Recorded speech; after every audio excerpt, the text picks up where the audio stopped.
Amerika dan NATO mulai panik. Sejumlah citra satelit komersial dan laporan patroli laut mulai menunjukkan adanya aktivitas yang tidak biasa di beberapa pangkalan Angkatan Laut Rusia, termasuk Rybachi di Kamchatka dan Severodvinsk di Laut Putih. Kapal-kapal selam bertenaga nuklir tampak bergerak meninggalkan dermaga. Sebagian sudah berada di jalur keluar menuju Laut Barents. Informasi dari sumber-sumber keamanan internasional menyebutkan bahwa pergerakan ini melibatkan kombinasi kapal selam strategis kelas Borei A dan kapal selam serang multiperan kelas Yasen M.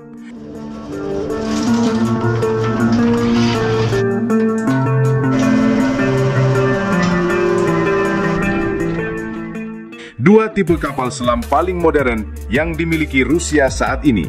Borei A dirancang sebagai platform peluncur rudal balistik antar benua RSM-56 Bulava yang mampu membawa beberapa hulu ledak nuklir independen dan memiliki jangkauan ribuan kilometer, menjadi salah satu pilar kekuatan nuklir strategis Rusia. Sementara itu, Yasen M adalah kapal selam serang dengan persenjataan rudal jelajah kaliber PL dan rudal hipersonik Zircon, menjadikannya ancaman signifikan terhadap sasaran darat maupun kapal permukaan lawan. Pengamat militer menilai bahwa pelepasan beberapa kapal selam strategis dan serang secara bersamaan dalam waktu berdekatan bukanlah pola operasi rutin. Biasanya, Rusia mengatur jadwal pelepasan secara bergantian untuk menjaga unsur kejutan sekaligus mengurangi risiko deteksi. Data dari pelacakan lintas laut open source menunjukkan sebagian kapal bergerak menuju rute pelayaran utara di Samudra Arktik, sementara lainnya menuju barat laut, yang merupakan jalur strategis menuju Atlantik Utara. Konteks geopolitik yang memanas memperkuat urgensi analisis ini. Hubungan Rusia dan NATO berada di titik tegang dengan meningkatnya aktivitas militer di Eropa Timur dan insiden di Laut Baltik yang memicu reaksi berantai. Para analis memperkirakan setidaknya ada 3 kemungkinan tujuan dari operasi ini. Pertama, latihan kesiapan tempur skala besar yang direncanakan untuk menguji sistem dan kru. Kedua, unjuk kekuatan yang dirancang untuk memberi sinyal politik kepada pihak Barat. Ketiga, penempatan strategis kapal selam di titik-titik kunci yang memungkinkan peluncuran serangan mendadak.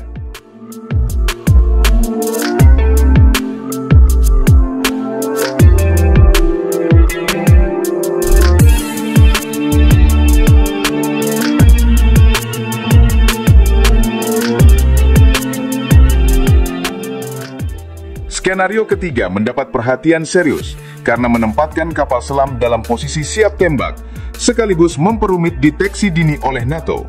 Borei A dengan desain propulsi jet pump dan lapisan anechoic memiliki tingkat kebisingan sangat rendah, membuatnya sulit dilacak sonar pasif pada jarak jauh. Yasen M dengan karakteristik akustik sekelas kapal selam modern AS, kelas Virginia, menambah tantangan besar bagi operasi anti kapal selam. Di sisi NATO, respons terlihat melalui peningkatan patroli udara maritim P-8A Poseidon di Atlantik Utara dan Arktik, serta pengerahan kapal perusak anti kapal selam di jalur-jalur yang diduga dilalui armada Rusia. Meskipun demikian, para komandan Barat mengakui bahwa operasi perburuan kapal selam di perairan luas dengan teknologi siluman modern sangat sulit dilakukan.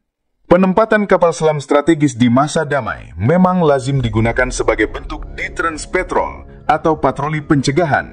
Namun, pergerakan kali ini tampaknya melampaui zona perlindungan tradisional Rusia yang dikenal sebagai Bastion Defense. Jika benar armada ini bergerak untuk patroli jarak jauh, jangkauan ancaman terhadap pusat-pusat vital di Eropa maupun Amerika Utara akan semakin besar. Secara politik, langkah ini memiliki nilai tekanan yang tinggi. Pesan yang tersirat jelas, kekuatan nuklir strategis Rusia tetap siaga dan mampu menjangkau wilayah lawan kapan saja. Walaupun tidak ada bukti publik bahwa kapal-kapal ini membawa hulu ledak aktif selama patroli, prosedur semacam itu memang dirahasiakan ketat.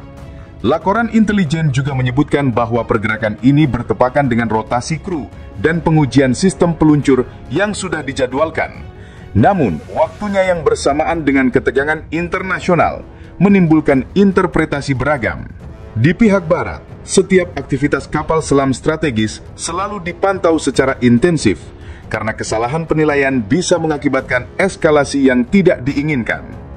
Bagi NATO, situasi ini juga menjadi kesempatan untuk menguji kecepatan respons dan kemampuan deteksi mereka.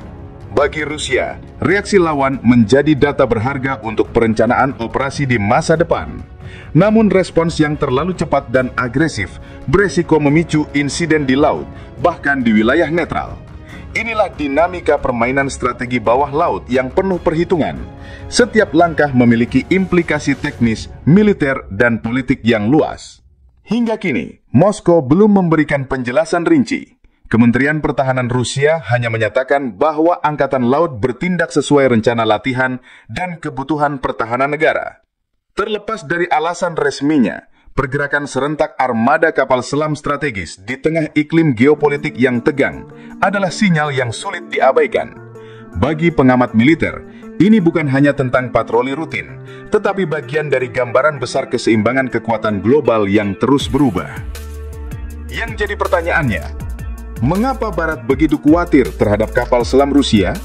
Kekhawatiran Barat berakar dari kombinasi faktor teknologi, strategi, dan sejarah. Kapal selam Rusia generasi terbaru, seperti Yassin-M, memiliki tingkat kebisingan yang sangat rendah, membuatnya sulit dideteksi oleh sonar konvensional NATO. Selain itu, senjata yang dibawanya, seperti rudal hipersonic Zircon dan rudal jelajah Kaliber, mampu menyerang sasaran darat dan laut dengan presisi tinggi dari jarak seratusan hingga ribuan kilometer. Bagi NATO dan AS, ancaman terbesar bukan hanya potensi kerusakan fisik, tetapi juga efek strategis. Memaksa Barat mengalokasikan sumber daya besar untuk pelacakan, sekaligus menciptakan tekanan psikologis di tingkat politik dan publik. Seberapa besar ancaman kapal selam Rusia terhadap kota-kota di Barat? Ancaman ini tidak boleh diremehkan. Kapal selam kelas Borea dengan rudal Bulava dapat menjangkau target di pantai timur AS atau seluruh Eropa Barat dalam waktu kurang dari 20 menit setelah peluncuran. Rudal jelajah Kaliber dan Zircon yang dibawa kapal selam serang juga mampu menyerang pelabuhan, bangkalan militer, atau infrastruktur energi penting di kawasan NATO. Barat menyadari hal ini, sehingga sebagian besar strategi pertahanan mereka difokuskan pada pencegahan, deterrence, bukan hanya respons. Artinya, mereka berusaha memastikan bahwa Rusia tahu setiap serangan akan dibalas secara setimpal untuk mencegahnya dilakukan sejak awal. Apakah ini bagian dari strategi intimidasi Rusia terhadap NATO? Banyak analis menilai langkah ini selaras dengan strategi Rusia yang dikenal sebagai demonstrasi kekuatan terukur. Tujuannya bukan langsung memulai konflik, tetapi menegaskan bahwa Rusia memiliki opsi militer yang sulit diantisipasi lawan. Bagi NATO, pesan yang ingin disampaikan Moskow jelas. Jika tekanan terhadap Rusia meningkat, baik melalui sanksi, dukungan senjata ke Ukraina, atau ekspansi militer di perbatasannya, maka Rusia akan mampu merespons dengan cara yang akan membuat Barat berada pada posisi defensif. Bagaimana reaksi Amerika Serikat dan NATO terhadap pergerakan ini? AS dan NATO telah meningkatkan patroli udara maritim, mengerahkan pesawat P-8 Poseidon di Atlantik Utara, serta memperkuat kehadiran kapal perusak anti kapal selam di jalur-jalur yang diduga dilalui armada Rusia.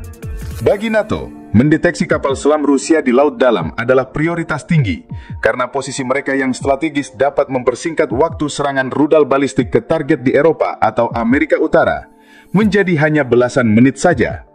Dengan kata lain, setiap kapal selam yang tak terdeteksi adalah celah besar dalam pertahanan kolektif Barat.